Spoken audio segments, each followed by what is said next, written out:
Artinya saya sendiri sebagai penggemar bola, terutama sekarang Bali United.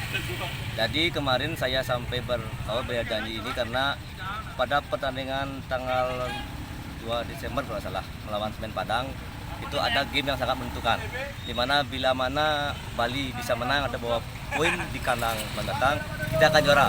Makanya saya termotivasi sendiri bagaimana bisa menyemangati mereka walaupun hanya berdoa di rumah dan bikin haul sendiri. Artinya kalau bisa menang, saya akan jalan kaki dari Bangli sampai Gianyar, sampai Dita. Saya sudah pernah 3 kali berkaul. Pertama saya kaul jalan waktu lawan Semarang di kandangnya kalah. Yang kedua lawan PSM di kandang PSM juga kalah, dan terakhir lawan Semen Padang di kandang Semen Padang baru bisa menang.